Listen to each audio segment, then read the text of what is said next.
অনেক দিন পর এই কোরিয়ান স্টাইলে ডিম ভাজা করলাম।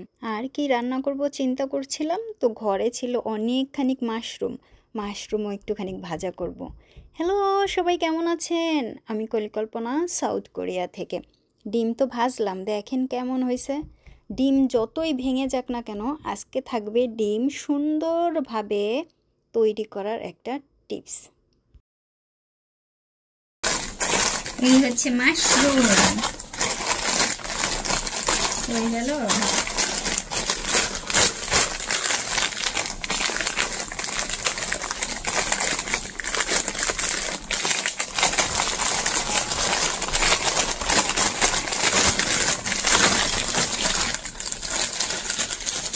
এগুলো আগে ভালো করে ধুয়ে নেব। এখানেও আছে মাশরুমগুলো, ভালো করে ধুয়ে নিছি, ধুইয়া চিপড়াইছি যেন পানিগুলো পড়া যায়।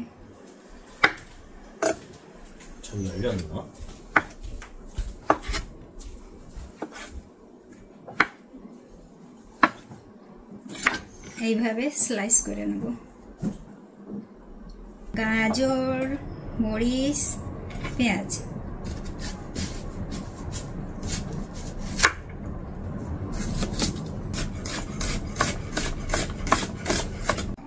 গাজর, পেঁয়াজ কুচি, মরিচ কুচি, তার সাথে স্বাদ মতো লবণ। এবারে এটাকে মাখায়া 15 সেকেন্ডের জন্য রেখে দেব।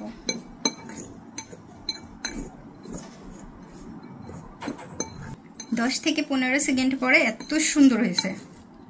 এটা করলে পরে পেঁয়াজটা একটু বেশি টেস্ট হয়।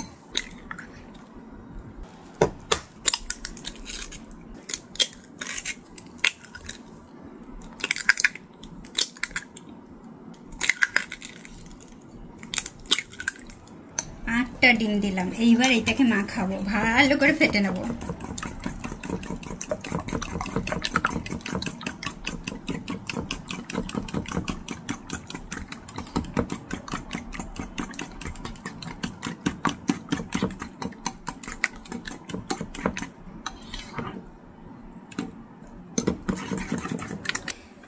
এই যে তেল দিয়ে দিচ্ছি, রান্নার তেল, সাদা তেল। তেলটা একটু গরম গরম হলেই দিয়ে দিচ্ছি ডিম।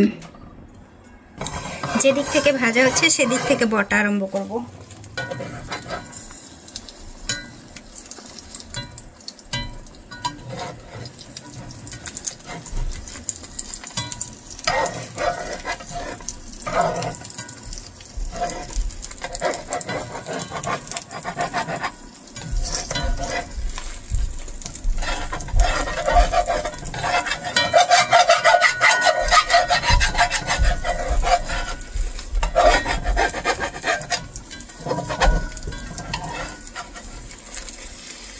ভেঙে যায় যাক বটেন, বইটে আবার এদিকে টেনে নিয়ে আসেন। এই ফাঁকা জায়গাটাতে পাতলা করে দিয়ে দেন ডিম।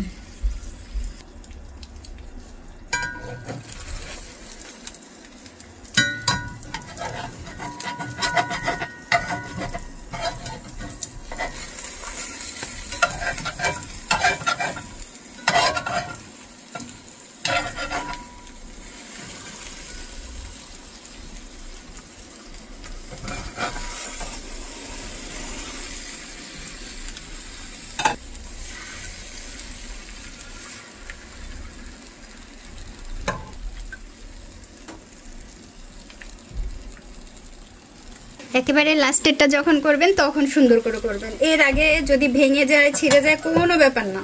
আমি এখানে লাস্টেরটা দিয়ে দিচ্ছি। এই যেটুকু আছে সেইটুকুই দিয়ে দেব।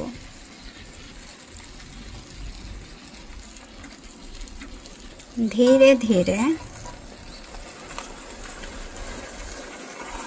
এইবার এটা একেবারেই ধীরে ধীরে করতে হবে।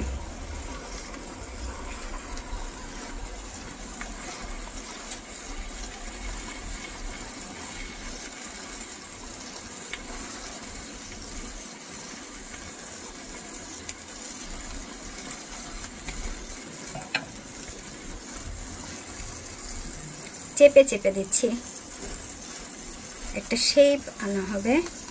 তারপরে এটাকে যখন নামানো হবে, ধীরে, খুব ধীরে হালকা হালকা করে এর নিচের থেকে একটা চামচ বা খুন্তি, এই যে খুন্তি, আর এই পাশ থেকে একটা খুন্তি দিয়ে ধীরে ধীরে উল্টাই দিতে হবে। এইবার একটু ঘুরাই নিয়ে এসে পিছনের সাইডটাতে একটু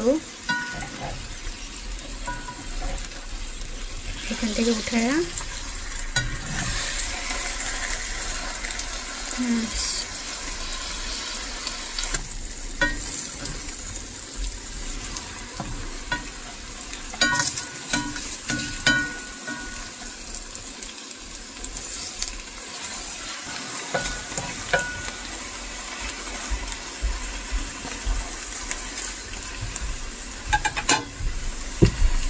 정말로 그곳에 공기가 쏟아져 있었죠.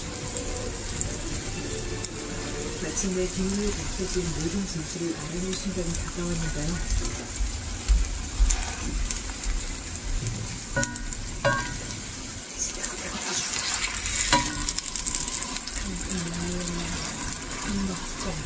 그런데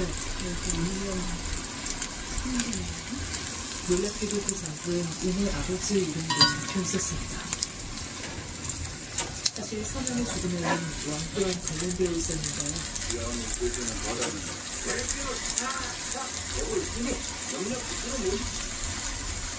형님이 출동하시면 너무 그렇죠. 한동도 자네가 알아보겠다고. 예.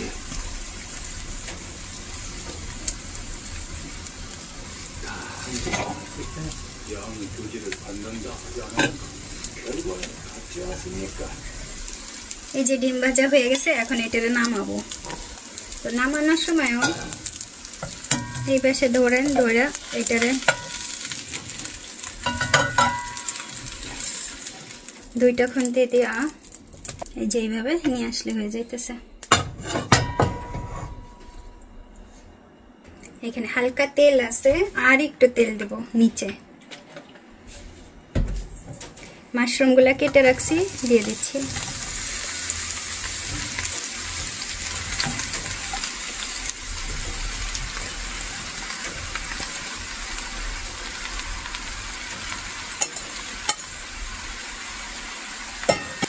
উপরে লবণ,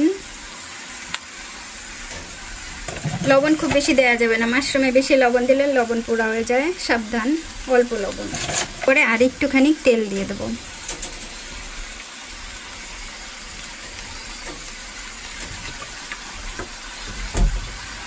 জালটা একটু বাড়াই দিব। এবার একটু ঘুটাই দেন।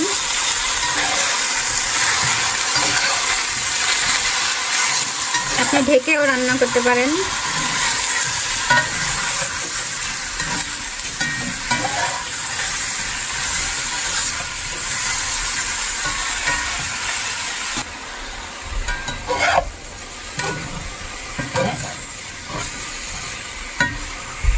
তেল কিন্তু আর দেওয়ার দরকার নাই, এই তেলেই হয়ে যাবে যা দিছি।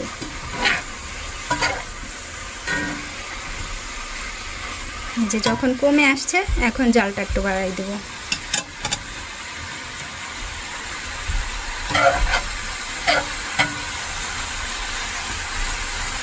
একটা খেয়ে দেখবেন লবণ কেমন হয়েছে, লবণ আর দিতে হবে কিনা। এই যে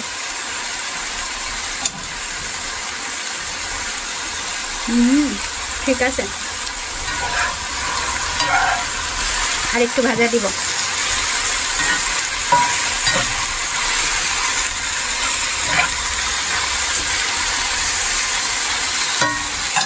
আপনি একটু সাদা তেল ছড়াই দেবেন, হয়ে গেছে, জালটা নিভিয়ে দেন, শেষ। এই মাশরুম ভাজাটা 5-6 দিন বা 1 সপ্তাহ ভালো থাকবে। ডিম ভাজাটা হয়ে গেছে, এবার কাটবো, তেরসা করে কাটবো, তাতে দেখতে সুন্দর লাগবে। দেখেন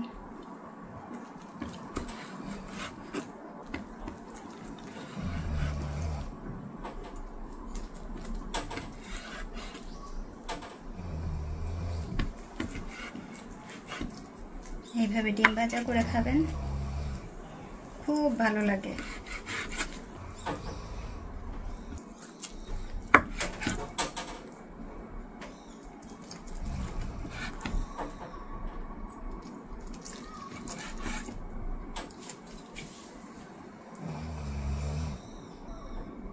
এই হচ্ছে কোরিয়ান স্টাইলের ডিম ভাজা। এই ডিম 5-6 দিন কিচ্ছু হবে না, রেখে দেবেন, ফ্রিজে রেখে খাবেন।